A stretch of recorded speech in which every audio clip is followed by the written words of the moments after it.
The blue lights from the police cruiser flickered across the quiet surface of the lake, making the water look like it was breathing. The neighborhood was asleep, but the night felt awake, alert, like it was watching. The air held a chill that didn't come from weather. It was tension. The kind that sits in your skin and waits for something to happen. At the entrance of the reserve, the HOA president, Victoria Hale, stood with her arms crossed, face pale but her eyes sharp. She called the cops 30 minutes ago. Now she waited, like a queen about to start a war. The officer approached her, hand resting near his holster though he didn't know why. Victoria had a talent for making people uneasy without saying a word. "Ma'am," he began carefully, "who exactly is on the property right now?" She didn't hesitate. "His name is Evan Ward. Claims he bought the lake reserve." Her tone carried venom, but underneath it, something else. Something careful. "He's been on our land all evening. He's dangerous. He may be armed." The officer gave a short nod and signaled another unit to circle the area. Just then, headlights cut through the darkness. A black SUV rolled to a stop, deliberate and slow. The driver door opened. Evan Ward stepped out like he'd been expected. He wore no fear, only a calm that felt unnatural considering the two officers and HOA board waiting to tear him apart. Victoria felt her heartbeat, a rare thing. He didn't look at her at first. He looked at the lake. At the silent homes around them. At the world that whispered his name without speaking. Then he finally spoke. "Officer," he said calmly, handing over a sealed envelope. "I'm not trespassing. In fact, the opposite. I purchased parcel 47B. I have the full deed. That parcel includes the entire lake access for this community." The officer opened the document and scanned it carefully. His brows rose. The HOA board members looked like they had forgotten how to breathe. Evan continued, stepping closer, voice steady as if reciting a fact from a textbook. "Every dock, every fishing spot, every path to the water, it's all part of the parcel. Legally, they're trespassing on my land." The silence that followed felt like thunder without sound. Victoria's face didn't move, but something behind her eyes cracked. The officer turned to her. "Is this accurate? Did HOA transfer rights to this parcel years ago?" She didn't answer. She couldn't. Evan spoke for her. "It was sold quietly to avoid taxes. But the land trust that took ownership collapsed. And I acquired it legally through auction 6 months ago."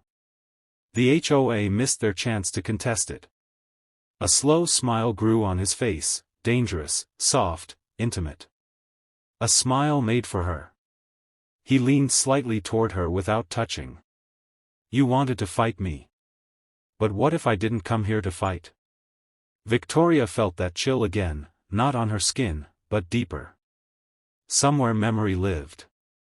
Somewhere she tried to bury him. The officer called for backup, but his voice sounded distant, like the lake was swallowing his words. Evan's eyes stayed on Victoria as he whispered just loud enough for her to hear. The HOA office smelled like fresh paper and old guilt. CID agent Nathan Daly stood over a cluttered desk covered in receipts, property maps, and transfer records, each pinned with red string like veins reaching back to one name, Victoria Hale. Rain tapped against the windows as if trying to listen. The fluorescent lights buzzed but the silence underneath was louder. He had worked dozens of fraud cases, land disputes, tax evasions, but this one was different. It felt less like a crime and more like a confession waiting to be spoken. A file sat open in front of him, Evan Ward's purchase documents. Everything was in order. Clean. Too clean. No trail of panic, no hints of last-minute scrambling. This wasn't an opportunistic buy. It was a plan. Something built over time, like a slow-burning fuse. He found earlier records, years old, showing Victoria had used HOA funds to improve community water access. But the approvals were signed by only 3 people. Every time, Victoria, her vice president, and an unnamed consultant. The signature of that consultant matched Evan's original handwriting. Daly felt his pulse change pace. Evan wasn't just a new buyer. He had been investing in this lake years before anyone noticed his name. CID procedures echoed through Daly's head, but instinct spoke louder. Someone didn't buy land like this for profit. This was personal. He heard the door open. Evan entered, hands in his pockets, gaze calm like he owned every oxygen particle in the room. He didn't ask permission to speak. He simply looked at the evidence board, then at Daly. "You're searching for motive." His tone felt like a key turning in a lock. "I didn't buy this lake for money." Daly studied his face. "Then why?" "You spent years leaving footprints in HOA documents. You don't hide a trail unless someone matters. So who is it?" Evan didn't answer immediately. Instead, his eyes drifted toward a photograph on the board, Victoria standing at the lake during an HOA event. She was smiling, but the kind of smile that looks rehearsed. Evan reached out and tapped the photo with his finger. "Once. Quietly. I came back for her." Daly's jaw tightened. This wasn't a property takeover. It was a calculated return. A re-entry into someone's life. Daly lowered his voice, as if the walls were listening. "Are you threatening her?" Evan's reply was soft but heavy. "No. But she knows what she did." The room felt colder. Daly began reviewing old HOA meeting transcripts, emails, budget approvals. The same pattern emerged. Every financial shortcut Victoria took was enabled by a silent backer, Evan. But 5 years ago, he disappeared from all documents. His involvement ended suddenly. Daly recognized that pattern too. Not from case files, from breakups. He looked at Evan again. "You had a relationship with her." Evan didn't blink. "I had more than that. I gave her everything. And when she was done using me, she erased me." Outside, thunder broke over the lake like a long-awaited answer. Evan stared at the storm and whispered, "But some things don't stay buried." Rain hammered the dock as if trying to wash away the truth. Thunder rolled across the lake, shaking the boats tied to the posts. Victoria stood alone, gripping the wooden railing until her knuckles went white. The wind howled, but she stayed, almost like she had been waiting for this storm. Waiting for him. Lightning carved the sky open for a moment, and that was when she saw him walking down the dock. Evan Ward. Calm. Unhurried. Like the storm belonged to him. She didn't move. Didn't blink. Couldn't. He approached slowly, each step echoing against the wet timber. The dock felt narrower with every breath she took.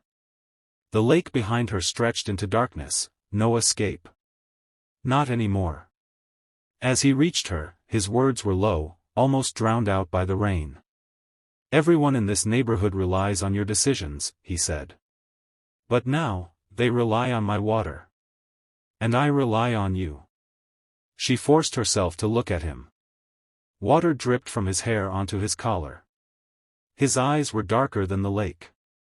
"All of this," she said through clenched teeth, "just to corner me. To prove you won?" He gave a slow shake of his head. "No, Victoria. I never cared about winning. I cared about being remembered." The truth hit her harder than the wind. This wasn't revenge. Not entirely. It was something worse, something fragile, twisted, and real. A memory that still beat inside him. She felt it too. Even after all the lies. All the games. Years ago, she had helped build his ambition, then she tore him away from it when he became too powerful. When he began to matter too much. Distance was easier than danger. So she erased him. She thought love was a fire she couldn't afford to keep burning. But it returned. And now it had a deed. Another flash of lightning lit his face, and something inside her broke. Not from fear. From familiarity. You bought everything, just to speak to me again? Her voice wavered, not from weakness, but from knowing the answer.